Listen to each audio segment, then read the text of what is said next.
Chapter 4. This chapter contains 12 sections. Chapter 4 Section 1 Description of Vaivaswat Manu's lineage. Lineage of Vaivaswat Manu finds its origin at Brahma. Brahma was the first to appear from Lord Vishnu, who is the primitive cause for the whole creation. From the right-hand thumb of Brahma, Daksha Prajapati appeared. Daksha produced Aditi and Aditi produced Vivshva. Manu was the son of Vivshva. Ikshvaku, Nrig, Girisht, Sharayati, Narishyant, Prangshu, Nabhag, Dishta, Karup and Prishadra are the 10 sons of Manu. With a desire for a son, Manu organized a yajna to please the deities Mitra and Varun. But during the yajna, because of a wrong resolution of oblator, a daughter named Ila was born to them. But by the grace of Mitra Varun, she got masculine appearance and a name Sudyumna, in later caused by the wrath of Lord Shiva. Sudyumna was converted into a woman, in woman form, when Sudyumna was roaming near the hermitage of Buddha, the son of Chandrama. Her beauty infatuated Buddha. As a result of their union, a son Pururva was born. Even after the birth of Pururva, Sudyumna could not give up his temptation to be a man again. Hence, learned sages organized a yajna for Sudyumna and got him converted into a man again.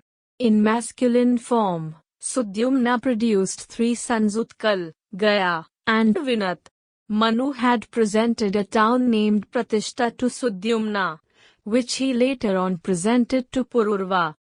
Pururva's progenies spread in all directions and acquired Kshatriya caste.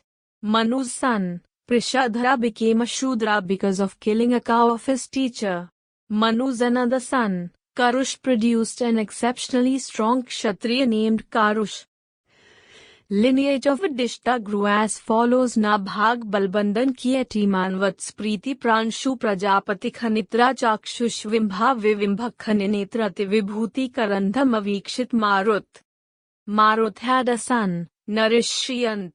Lineage of Narishyant grew as follows: Dama Rajvardhan Suvriddhi Keval Sughritti Narachandra Keval Bandhuman Vegva Buddha Trinvindu. Trinavindu had a daughter Ilavila and a son Vishal.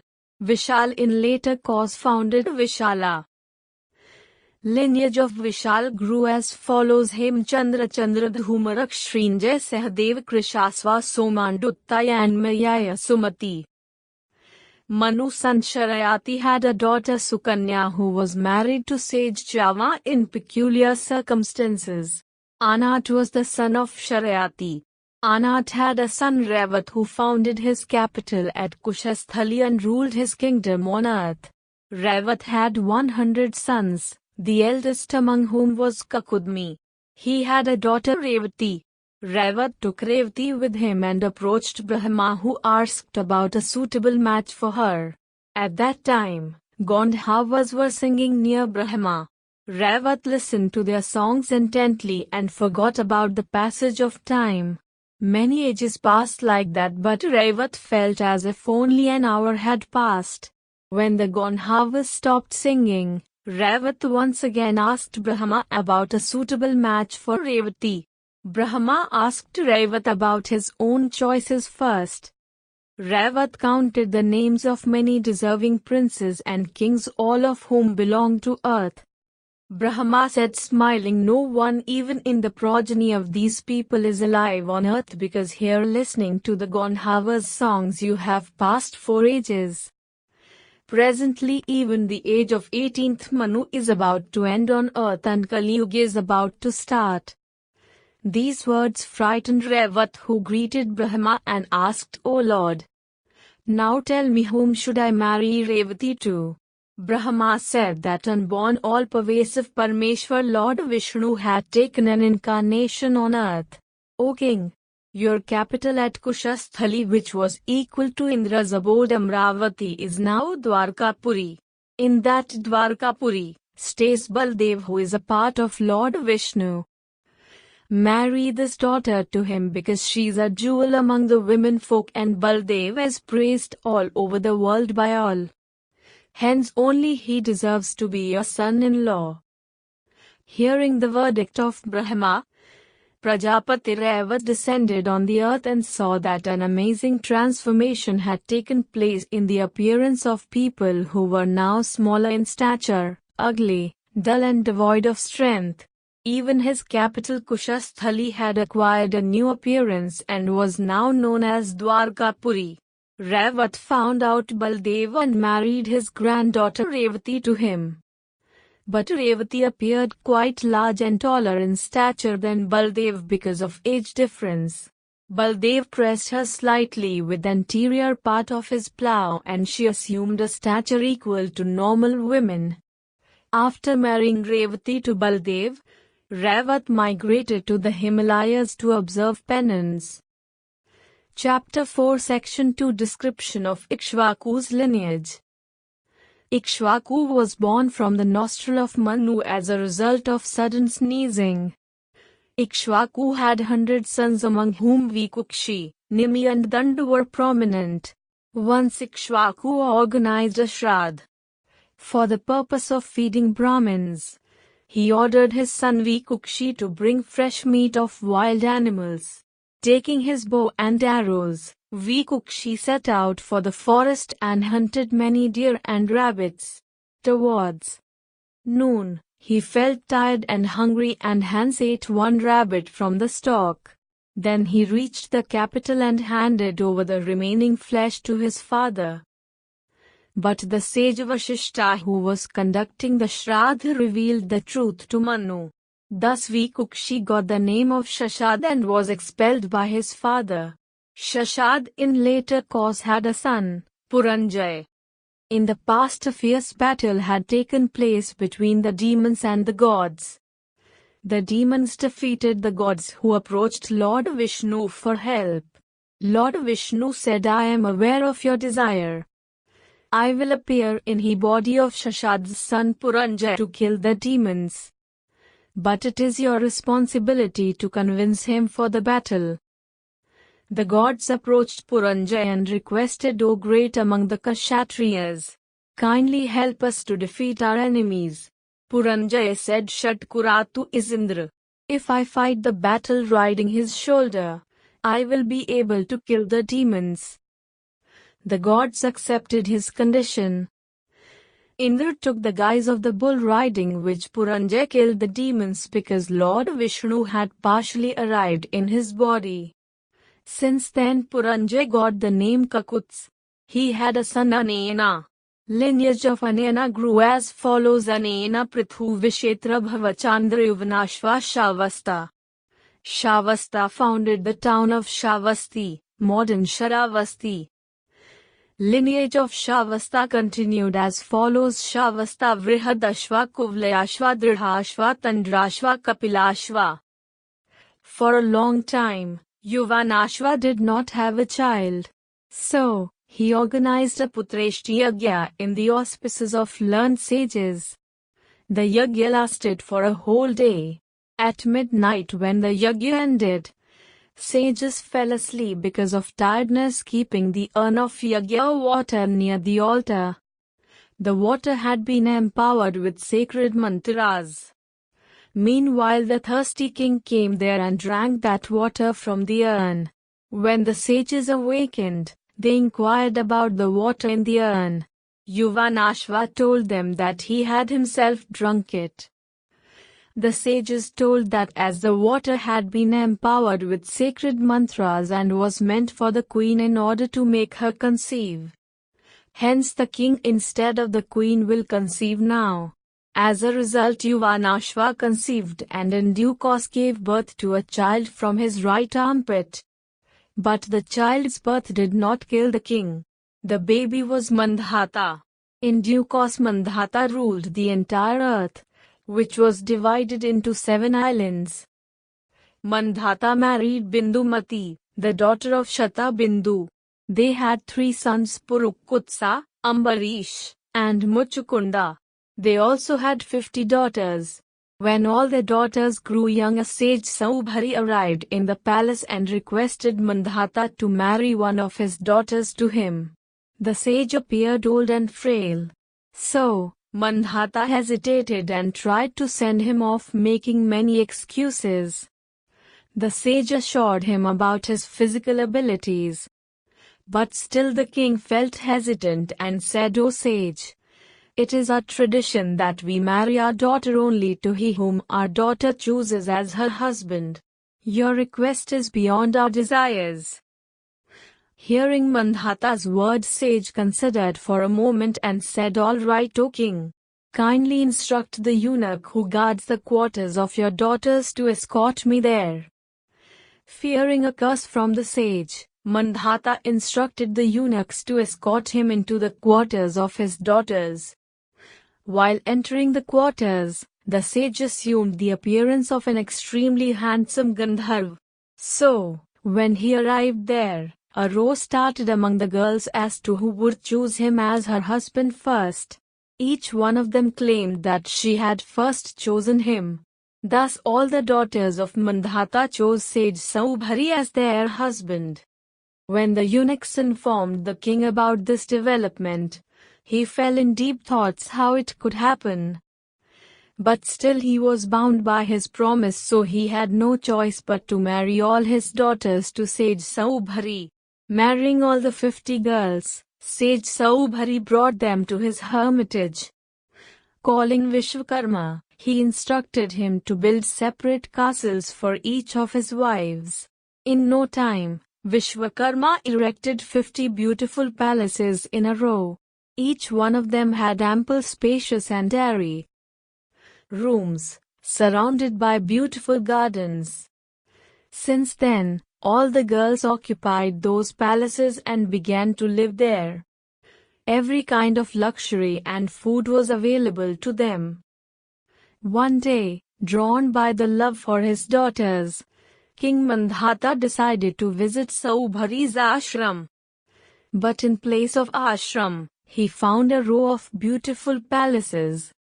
There, he met his daughters and inquired about their well-being. The daughters informed him that they were happy to live with the sage and that their husband was capable enough to provide them with all the luxuries. But still they remembered their native place. Each of the girls also expressed one grief, that her husband enjoyed intimacy with her at all times and did not share time with her other sisters. These words of the girls surprised the king. Ultimately he met Saubhari and worshipping him he said, "O Lord, it is the result of your severe penance that you are able to keep all the 50 girls happy." Staying there for a few days, the king returned. In due course, the daughters of Mandhata gave birth to 150 sons. Those sons grew up and produced their progeny. At that time sage Saubhari thought, "I have seen the birth of my sons. Now they have their own sons. If I stay there, I will long to see my great-grandchildren." Desires do not end till death. Acquiring a human body is in itself a great sorrow. I have received enough in life, enjoyed intimacy with 50 princesses. If I keep more desires, I will receive nothing but sorrow. Hence I should take to the penance of Lord Vishnu. Thinking that way, sage Saubhari migrated to the forest along with his 50 wives. There they conducted yajnas and passed their time worshipping Lord Vishnu. Chapter 4 Section 3 Progeny of Mandhatra, Ascent of Trishanku to Heaven and Birth of Sagar.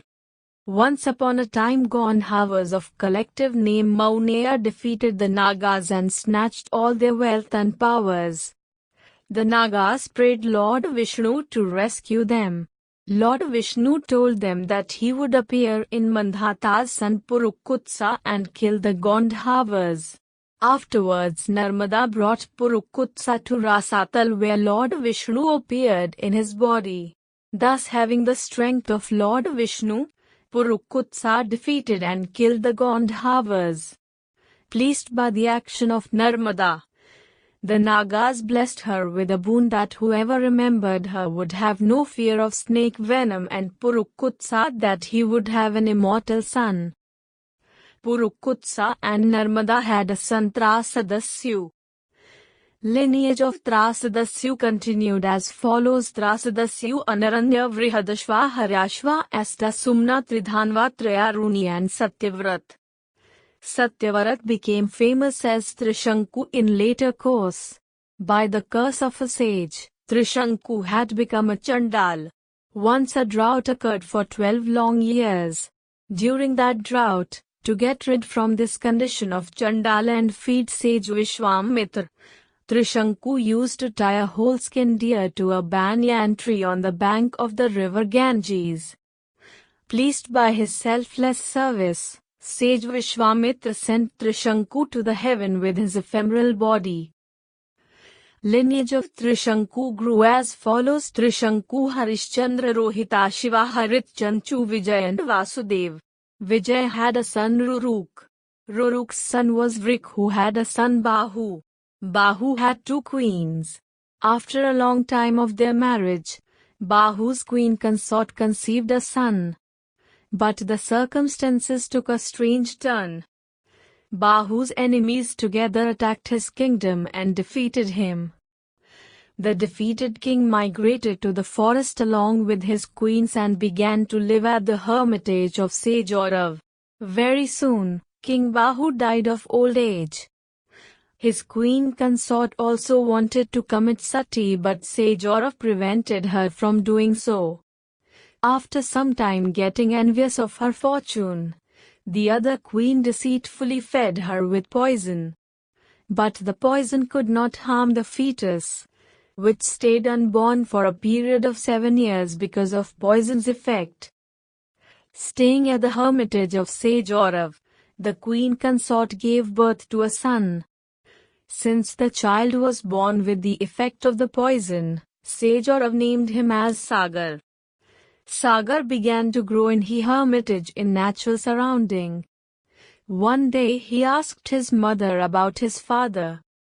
The queen narrated the whole incident to him. Sagar then and there took an oath to exterminate the Kshatriyas who had been the cause of his father's death. Acting as per his oath, Sagar destroyed Hahaya Kshatriyas, whereas Shak Kshatriyas got their heads shaven out of fear. Since those Kshatriyas had given up their religion, hence Brahmins boycotted them. As a result, they became Malecha. Thereafter King Sagar returned to his capital and ruled the earth. Chapter 4 Section 4 Description of Suryavansh. King Sagar had 2 queens, Sumati, the daughter of Kashyap, and Keshani, the daughter of Vidarbha's king. Keshani had a son Asmanjas, whereas Sumati had 60,000 sons. Anshuman was the son of Asmanjas. Asmanjas was very whimsical since his childhood. Even in his youth, he did not change his behavior. Hence King Sagar had abandoned Asmanjas. But the things did not improve for Sagar because even his 60,000 sons followed the footsteps of Asmanjas. The gods one day approached sage Kapil, who was a partial incarnation of Lord Vishnu. Greeting him, they said if the 60,000 sons of Sagar continued on their whimsical way, the earth would not remain suitable for living. Sage Kapil assured the gods that the 60,000 sons of Sagar would meet their fate very soon. By the instigation of sage Kapil, King Sagar organized an Ashwamedha Yajna. The 60,000 princes also followed the horse guarding it. But somehow Indra managed to kidnap the horse and tethered it at the hermitage of sage Kapil. The 60,000 princes searched for the horse, and following the footprints, they also reached the hermitage. There they found the horse and also a sage in deep meditation. Thinking that the sage might have been responsible for abduction of the horse, they began to abuse him. As soon as sage Kapil, disturbed by the abuses, opened his eyes, a flame appeared and incinerated all the 60,000 princes. When King Sagar came to know about this incident, he sent Anshuman to bring back that horse. Anshuman also reached the hermitage and greeted Sage Kapil with respect. Pleased by his politeness, Sage Kapil blessed Anshuman and instructed him to take the horse away with him. He also asked him to seek a boon. As the boon, Anshuman only sought the salvation for his 60,000 dead uncles. Sage Kapil assured Anshuman that his ancestors would certainly attain to the heaven but only after a long wait, and that his grandson Bhagirath would bring the Ganges onto the earth, and that the Ganges waters would wash the ashes of his ancestors to the ocean and cause their salvation. Thus blessed by the Sai Kapil, Anshuman returned to the capital with a horse in order to help his grandfather finish the yajna. Anshuman had a son Dilip. Dilip's son was Bhagirath, who observed severe penance and pleased Ganga to descend on the earth. Since the Ganges had descended on earth because of Bhagirath's penance, she also got a name Bhagirathi. The lineage of Bhagirath grew as follows: Bhagirath, Suhotra, Shruti, Nabhag, Ambarish, Sindhu, Dvipayotayu, Rituparn, Sarvakam, Sudas and Saudas. One day, King Saudas went hunting in the forests. There he spotted a pair of the tigers. They were actually a tiger and a tigress in mating. Saudas killed one of them by his arrow, while the other turned into a demon and, threatening of an avenge, disappeared from the scene. In due course, King Saudas organized a yajna in the auspices of Sage Vashishta. Towards the end of yajna, Sage Vashishta went away to take bath. Meanwhile, the same demon arrived there in the guise of Vashishta and expressed his desire to eat non-vegetarian food. Then the demon arrived before the king in the guise of the cook. The king ordered him to cook meat for the sage. The cook cooked human flesh and served it before the sage. Sage Vashishta knew that the food contained human flesh. He cursed the king in anger to be a demon. Within 3 days, King Saudas became a demon and began to roam in the forests. Since then he ate the humans only. One day, Saudas in demon form saw Muni, who was in the process of mating his wife.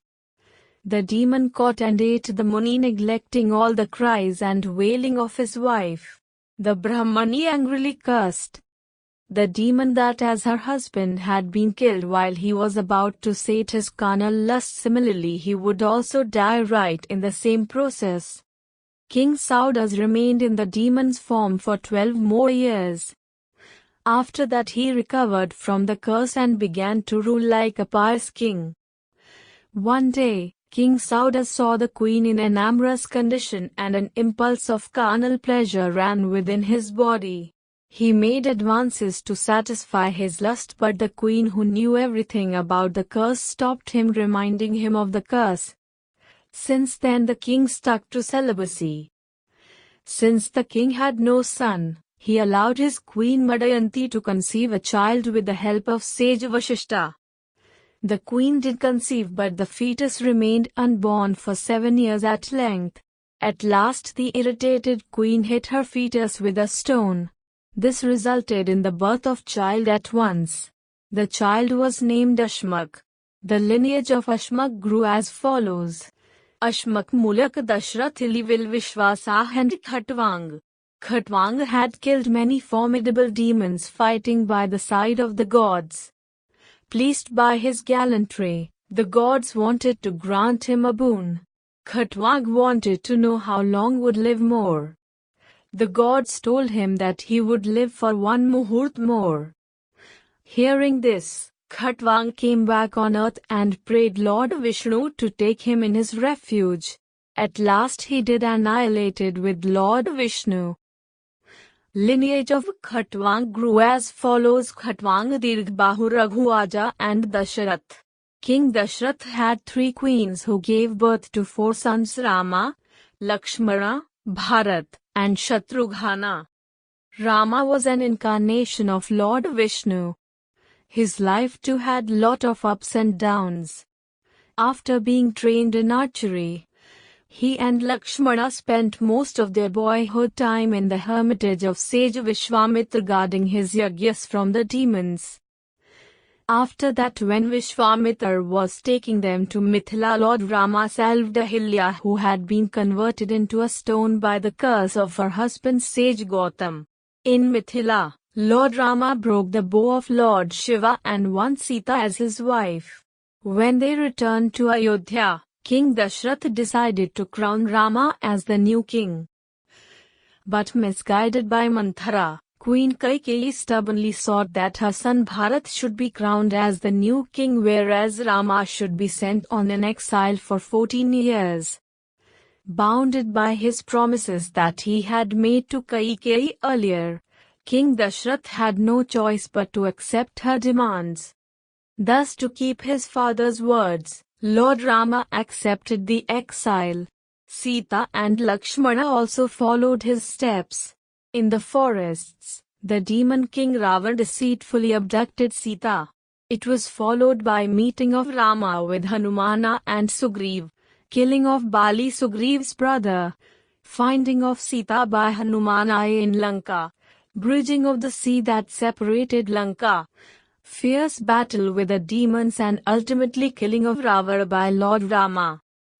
After the completion of exile period, Lord Rama returned to Ayodhya and ruled there for 12 years. Lord Rama had two sons, Lava and Kusha. Lineage of Kusha grew as follows: Kusha Tithi Nishadenal Nab Pundarikshim Dhanava Devani Kahinaka Ruru Paryatrak Devalvanchalulka Vajranabha Shankhanyushitashva Vishwasaha Hiranya Nam Puchaya Dhruvazandhi Sudarshan Agni Varnshigragmaru Parsushrutsu Sandhi Amarsh Sahaswan and Vishwabhav. Vishwabhav had a son Brigdal, who was killed by Abhimanyu in the battle of Mahabharat. Chapter 4 Section 5 Tale of Nimi and description of his lineage. Ikshvaku's son Nimi once decided to organize a yagya that was to last for 1000 years. He also wanted the sage Vashishta to guide the yagya. But Indra had already booked Vashishta for a period of 500 years. So sage Vashishta expressed his inability to conduct any other yagya till the completion of that period and requested the king to wait till he was free from Indra's obligations. Nimi kept quiet at that time. Taking his silence as an approval, the sage began the yagya for Indra. But the king meanwhile started yagya in the auspices of other sages like Gautam, etc. At the completion of yagya for Indra, sage Vashishta hurried back to the earth to conduct yagya for King Nimi. But here he found that a yagya was already in progression. This infuriated the sage to the extent that he poured down curse on Nimi, who was sleeping at that time, to lose his body at once. When the king learned about the curse and that he was cursed in sleep, he cursed the sage in retaliation to lose his body at once before giving up his own body. By the curse of Nimi, Vashishta's body was destroyed, but he himself entered the semen of Mitravarun. Thereafter, one day Mitravarun happened to see the elf Urvashi. Her amorous beauty caused the ejaculation of his semen spontaneously. With ejaculated semen, sage Vashishta also came out and acquired a new body. On the other hand, at end of yagya, when the gods appeared to accept their due share from the offerings, the sages prayed them to grant Nimi some boon. Nimi, however, sought nothing in boon but expressed his desire to stay in eyes of the people forever.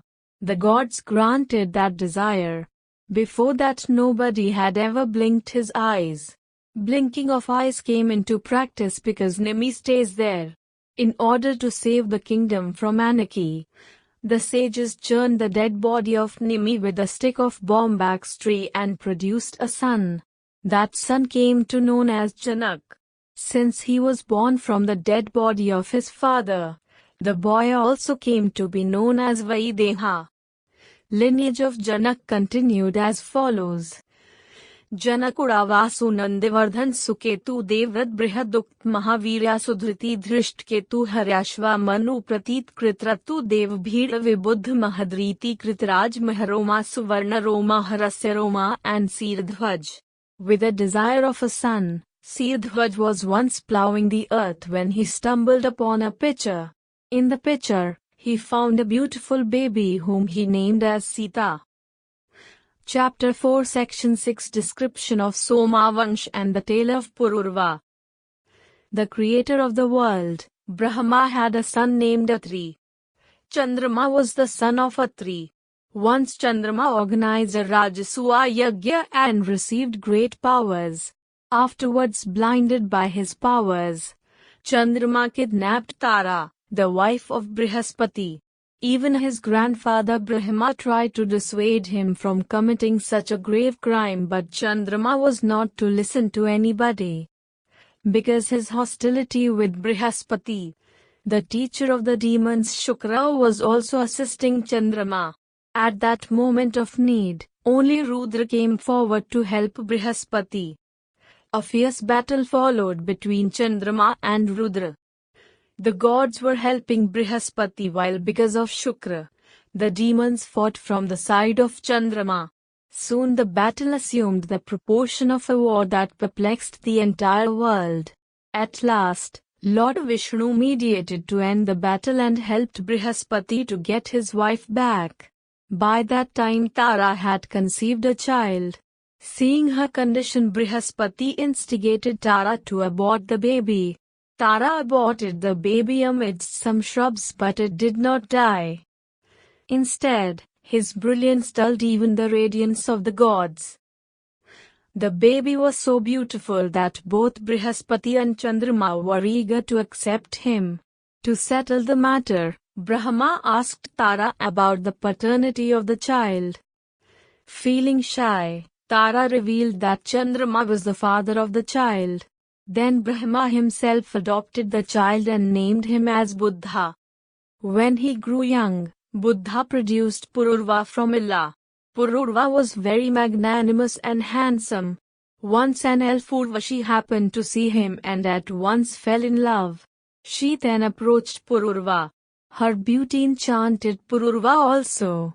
He requested the elf to stay with him. But Urvashi stipulated that she might stay with him if he agreed to follow her two conditions: that he would never drive the two sheep, which were like her children, away from her bed, and that he would never undress before her in visible light. Pururva accepted both the conditions. Since then Pururva began to live with Urvashi. Together they enjoyed their physical intimacy for 60,000 years. Their love grew so much that even Urvashi forgot those heavenly comforts that she used to enjoy once. But because of her absence, even the heaven appeared more dreaded than hell. At last, one Vishwavasu who knew about the conditions stole one sheep from their bedroom and flew away. Hearing the cries of the sheep, Urvashi got up in anxiety and shouted who was stealing her son. But Pururva pretended as if asleep for the fear of being seen naked. As the fuss grew further, he could no more contain himself and ran after the thief. Right at that moment, the Gandhavas produced intense lightning illuminating the whole scene. As a result, Urvashi saw Pururva in a naked state and at once left his palace to her heavenly abode, for now both of her conditions had been violated. Pururva could not tolerate the separation of Urvashi. He began to roam here and there in that bare condition like a mad. Thus roaming, he reached at Kamal Sarovar in Kurukshetra, where he saw Urvashi with 4 other elves. Seeing Urvashi, Pururva began to behave madly. It was impossible for him to control his sensual desires even in the presence of other elves. But Urvashi stopped him, saying that she was expecting an issue and after a year, she will give birth to his child. She also promised at that time she will stay with him for a night. After a year, King Pururva once again reached that place where Urvashi handed over his son Ayu. As per her promise, she also stayed with Pururva for a night and consequently in later course gave birth to 5 more sons. Urvashi informed Pururva that because of their love Gandharvas wished to bless him with a boon. Pururva sought a lifelong union with Urvashi.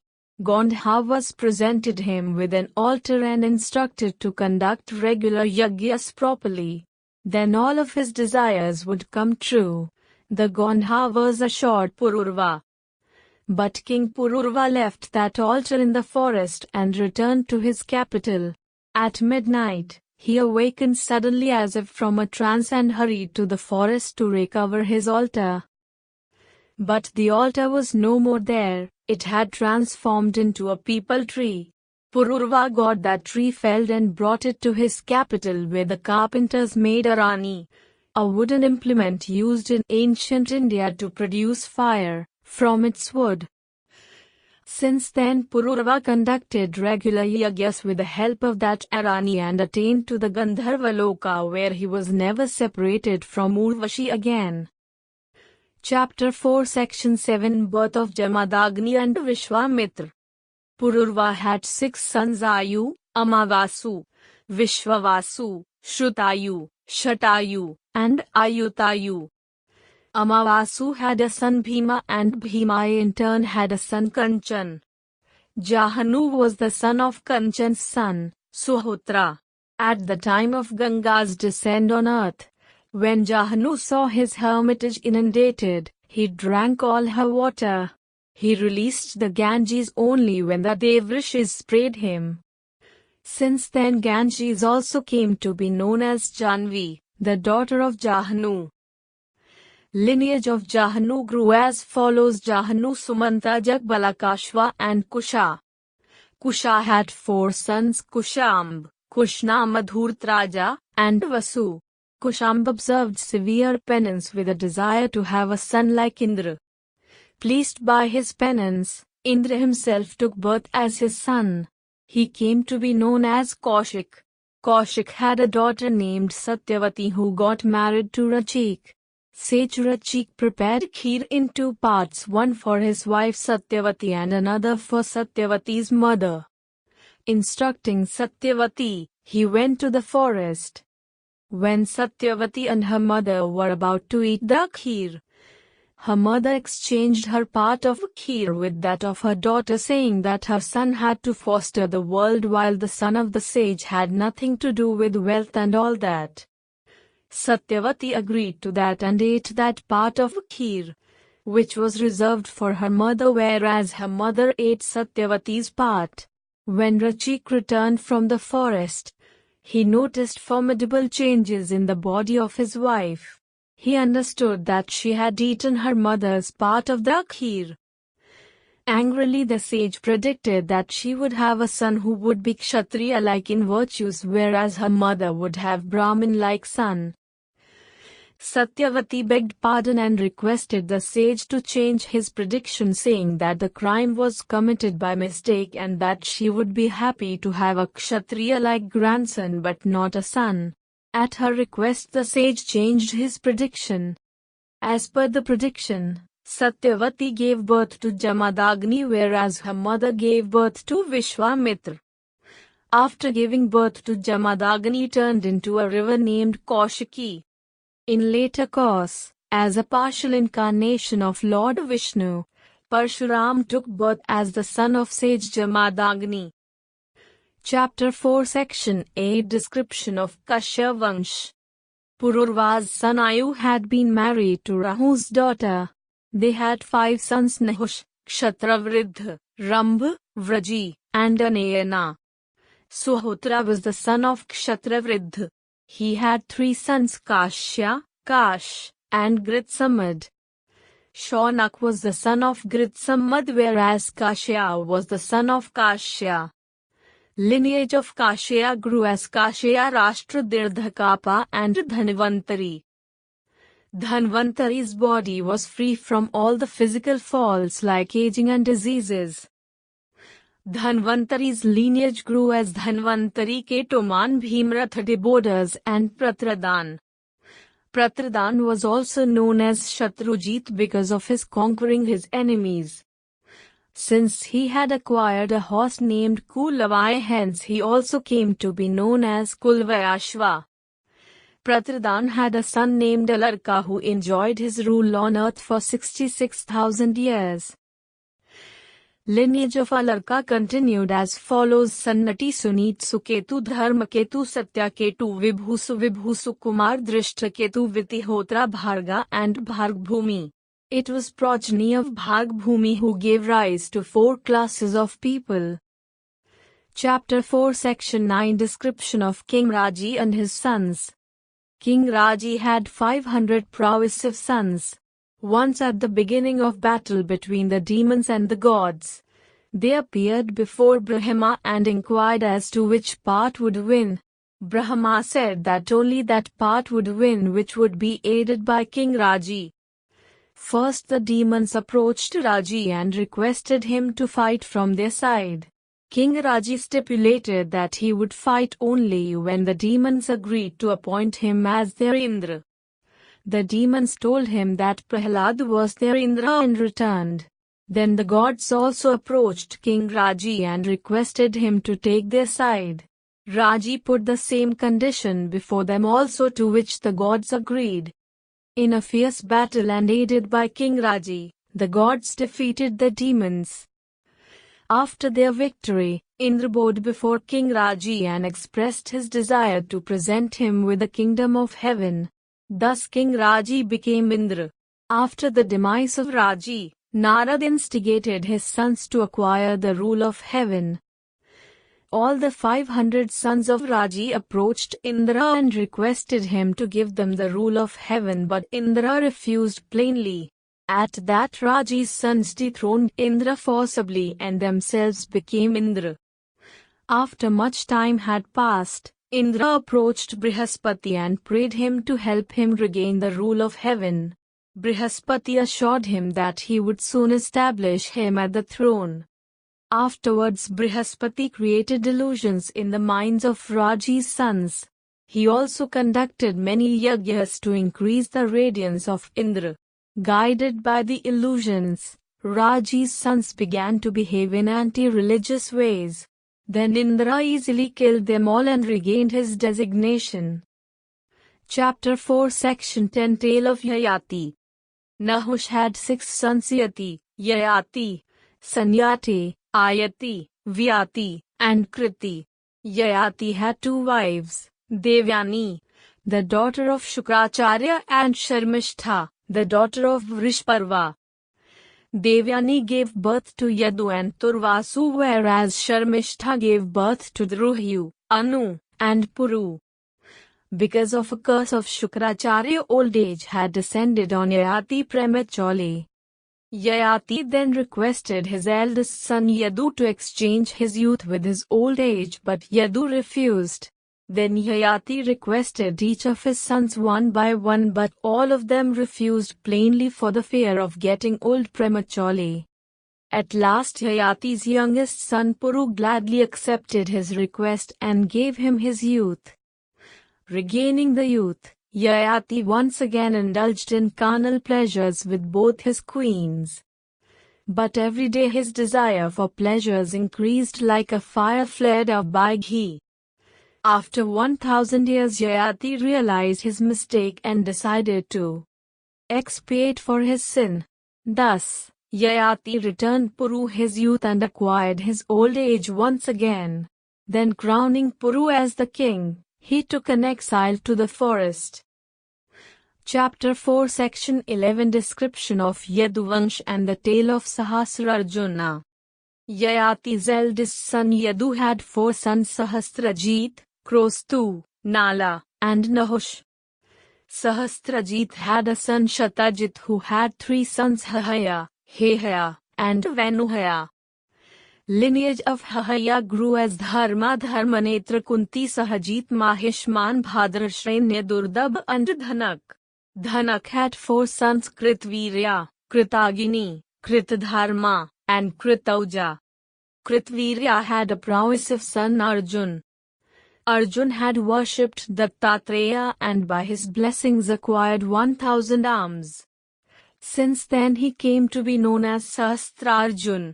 Dattatreya had blessed him with many other boons like rule of entire earth, fostering of his subjects in religious ways and killing by some human being famous in all the three worlds. At that time, there was no other king equal to Sahasrarjun in virtues. He ruled the entire earth for 85,000 years.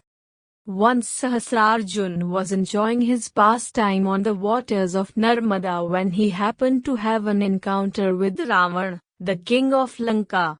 Sahasrarjun captured Ravan easily and imprisoned him at an isolated place in his kingdom. With time ego of Sahasrarjun had crossed all limits.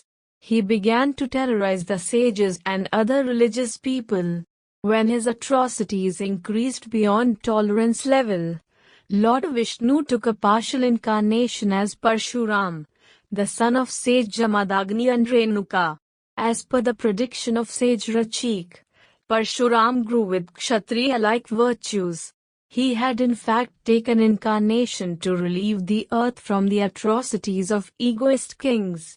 Parshuram had received arms training from none other than Lord Shiva. He was very obedient to his father and had beheaded his own mother by the Parshu axe that he had received from Lord Shiva at the dictate of his father. In due course Parshuram not only got Rava released from captivity but also killed Sahasrarjun. Sahasrarjun had 100 sons among whom Shursena, Vrishasena, Madhu and Jayadavaj were prominent. Jayadavaj had a son Taljunga. Taljunga had 100 sons among whom Vitihotra and Bharat were prominent. Bharat again had 100 sons whereas Madhu also had 100 sons among whom Vrishani was prominent. After the name of their forefather Yadu, this clan came to be known as Yaduvansha. Chapter 4 Section 12 Description of Kroshtuvansh. Lineage of Krostu grew as follows: Krostu Dhwajnivan Swati Rushanku Chitrarath Rashibindu. Rashibindu had 1 lakh queens and 10 lakh sons among whom Prithushrava, Prithukarma, Prithukirti, Prithuyasha, Prithujay and Prithushan were prominent. In their lineage later on occurred a king named Yamad. He was so dedicated to his wife Shaivya that despite being childless, he did not dare to marry other women because of her fear. Once, Jamad took part in a fierce battle in which he defeated all his enemies. While he was about to return, he heard pitiable cries of a woman. He saw a beautiful young lady who was crying for her protection. Jamad was so infatuated by her beauty that he took her to his kingdom. When they reached at the gate of the palace, the king saw that the queen Shaivya was waiting for him along with a big crowd. When Shaivya saw a beautiful young lady sitting beside the king on the chariot, she began to shout at him.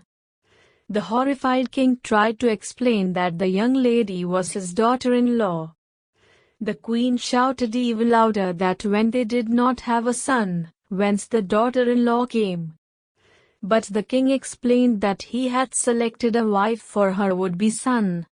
As the effect of their conversation, Queen Shaivya soon conceived and gave birth to a son in spite of her advancing age. They named the son as Vidarbh. In due course of time, Vidarbh got married to that lady whom his father had brought home earlier. They had 3 sons: Krath, Kaushik, and Romapad. Romapad had received preaching from Narad. Lineage of Krath grew as follows: Krath Kunti Ghrishti Nigriti Dashard Vyomajimut Vikriti Bhimrath Navrath Dashrath Shakuni Karambhi Devrath Devakshatr Madhu Kumravangshanu Kuru Mitranshu Satvak. Satvak was the forefather of a clan that was named after him.